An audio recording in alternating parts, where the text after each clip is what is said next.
বিসমিল্লাহির রহমানির রহিম। আসসালামু আলাইকুম। আজকে নিয়োগ বাণিজ্যের ওপর কথা বলতে চাই। নিয়োগ বাণিজ্যের পূর্ববর্তী দুটো ভিডিওতে আমি কিছু আলোচনা করেছি, তারই পরবর্তী পদক্ষেপ অনুযায়ী আজকে আলোচনা করতে আগ্রহী। যেমন প্রশ্নপত্র ফাঁস, ভাইভাতে ইল্লিগ্যাল হস্তক্ষেপ বা বেআইনিভাবে ভাইভাতে প্রভাবিত করে যারা চাকুরি লাভ করলো, তারা প্রথমেই তো নীতি নৈতিকতা বিবর্জিত দিয়ে তারা বিসর্জন দিয়ে তারা চাকরিতে প্রবেশ করলো এবং প্রবেশ করার পর তাদের প্রথম যে নিয়োগ পেল জনপ্রশাসন মন্ত্রণালয় তাদেরকে যে নিয়োগ দিল, বিভিন্ন পদে পদায়ন করলো এবং বিভিন্ন শ্রেণী পেশায় বিভিন্নভাবে নিয়োগ হয়ে থাকে। সে শিক্ষক, ডাক্তার, ইঞ্জিনিয়ার থেকে শুরু করে বিসিএসের 28টা ক্যাডারে বিভিন্নভাবে নিয়োগ হয়ে থাকে। তার ছোট থেকে একবারে পিয়ন পর্যন্ত নিয়োগ প্রক্রিয়া একই প্রক্রিয়ায় চলতে থাকে। পুলিশের কনস্টেবল, আর্মির বিভিন্ন সৈনিক থেকে শুরু করে বিভিন্ন পর্যায়ের উচ্চপদস্থ কর্মকর্তা যত নিয়োগ হয় সবাই এই ইললিগ্যাল পদ্ধতির মাধ্যমে তারা নিয়োগ লাভ করে থাকে। এর মধ্যে মেধাবী হয়তোবা 10% থাকতে পারে, আর বাকি 90% বিভিন্ন ওয়েতে, ইললিগ্যাল ওয়েতে বাংলাদেশে নিয়োগপ্রাপ্ত হয়ে থাকে।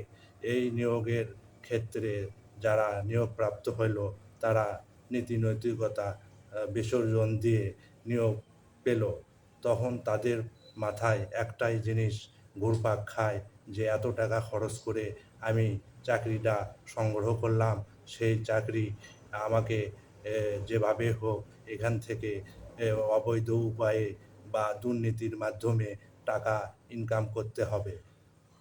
তারপরে সে শুরু করে দিল দুর্নীতি। সে যদি উচ্চপদস্থ কর্মকর্তা হিসাবে নিয়োগ পায়, তাহলে তার অধীনস্থ কর্মচারীদের সে নিয়ন্ত্রণ করতে পারে না, কারণ সে নিজেও তো একজন দুর্নীতিগ্রস্ত অফিসার। তার আন্ডারে যারা কাজ করে তারা এই সুযোগ নিয়ে জনগণের থেকে অতিরিক্ত টাকা, বিভিন্ন ফিস বা ঘুষ নিয়ে থাকে।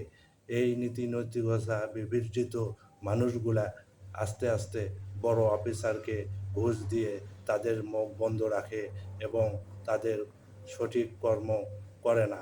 জনগণকে সঠিক সেবা না দিয়ে তারা সেবা দেওয়ার বিনিময়ে অতিরিক্ত অর্থ নিয়ে থাকে।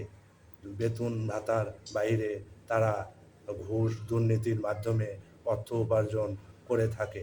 এতে দেশ, সমাজ এবং রাষ্ট্রের বিশাল ক্ষতি হয়ে থাকে।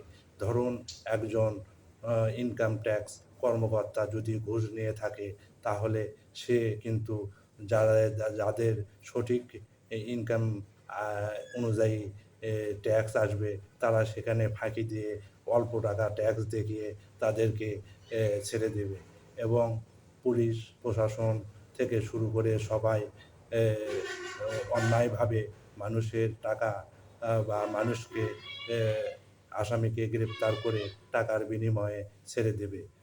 তারপরে অনেক সরকারি ইনকামের উৎস আছে, সেগুলাতে ঘুষ দুর্নীতির মাধ্যমে তারা সমাজের ক্ষতি করতেই থাকবে এবং তা অন্যায় ভাবে বিভিন্ন লিজ, তারপরে সরকারি সম্পত্তি বেদখল ইত্যাদি হওয়াতে সহযোগিতা করে এবং জীবনমান তাদের উন্নতি করতেই থাকে।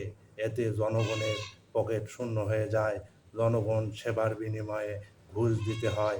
এগুলা একেবারে অন্যায়, সমাজের জন্য চরম ক্ষতিকারক একটি দিক।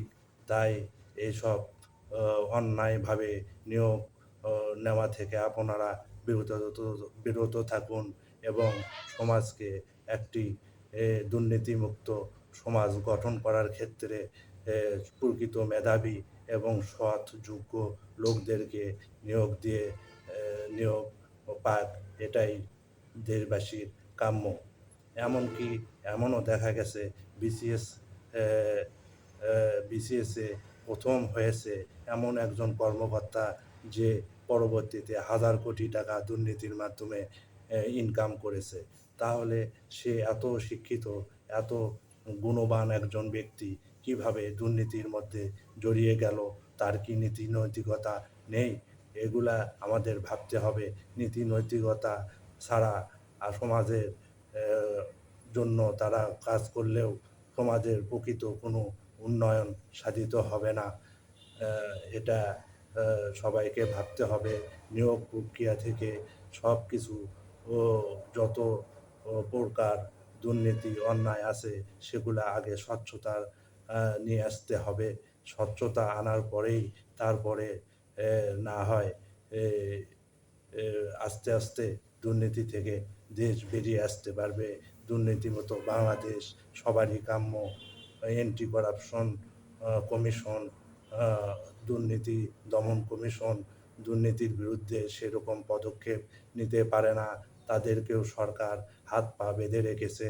তারা নখ দন্তবিহীন বাঘের মতো কার্যকলাপ করে থাকে। আজকে এ পর্যন্তই। আল্লাহ হাফেজ।